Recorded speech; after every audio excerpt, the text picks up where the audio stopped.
Okay, welcome back. This is video 5 of the 4th Street college football game. This time we'll talk about the punt situation, punt returns.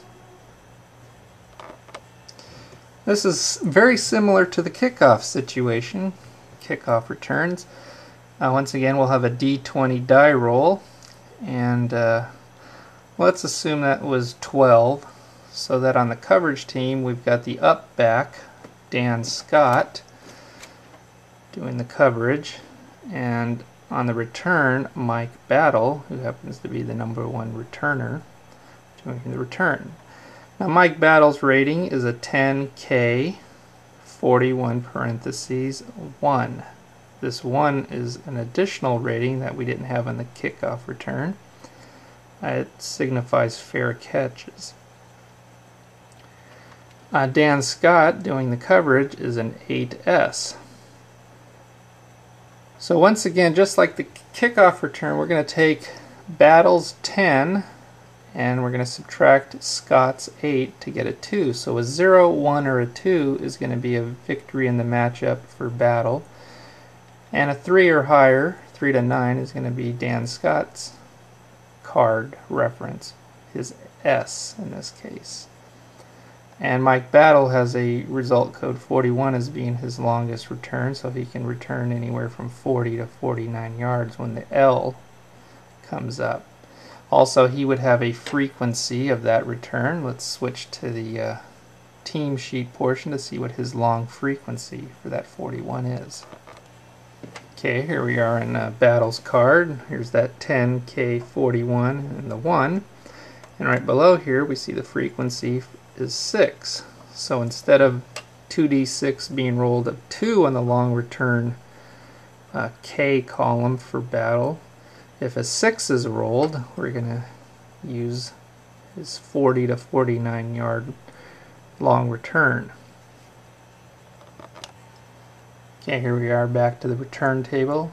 So instead of a long gain up here on the number 2, we're going to switch onto the number 6. The 21 will become the number 2, and the L would become the number 6 for his frequency of 6, and the L would be replaced by his 41.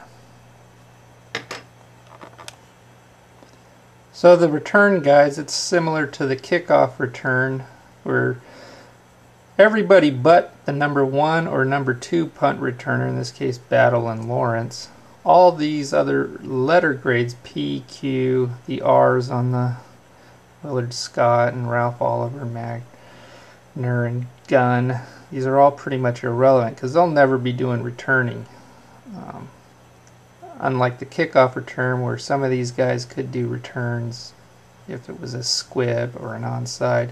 In the punt situation, punt return situation, none of them are going to be doing in returning. It's just returner 1 and returner 2. So in this case, just K for Battle and P for Lawrence. I guess, you know, with injuries or something, you could have one of these guys as a returner, and that's why they're rated for their R or their Q or so forth.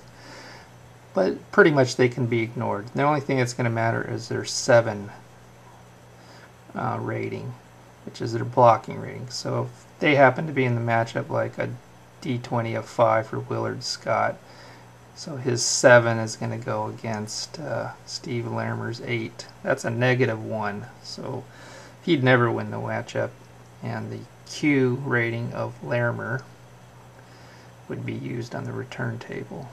So as you can see, the punt coverage for the 67 Trojans is outstanding.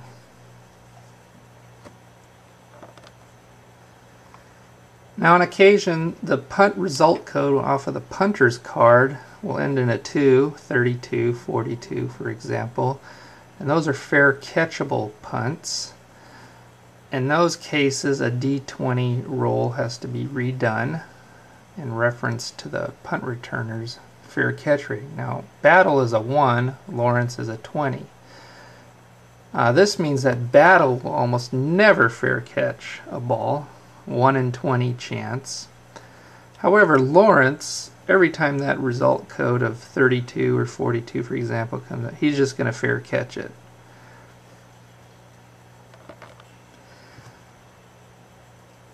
Okay, so let's suppose Battle and Scott were matched up because it was a d20 of a 12.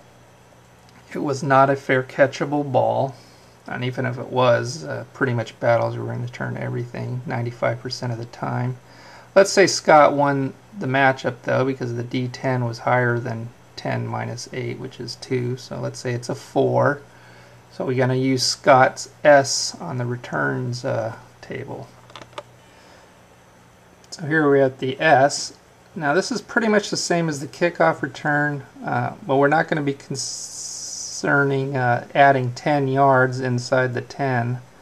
That's just for the kickoff. So if in fact a 0-0 comes up, or a 82, which is a loss of yardage, comes up, he's lost yardage on the return. Same thing, the 9, the 10, the 11, and 12 on a D12 is going to affect the return. You might have penalties, injuries, fumbles, weird plays, etc. But other than that, it's handled the same. The long game, we're not going to swap positions, just like the kickoff return when the coverage guy wins the matchup. And the long gain is going to be maxed out at a result code of 90, which is a 9-yard return. Okay, so that pretty much covers the special teams aspect of play, and the next video will be the meat of the game. Let's do some play calling.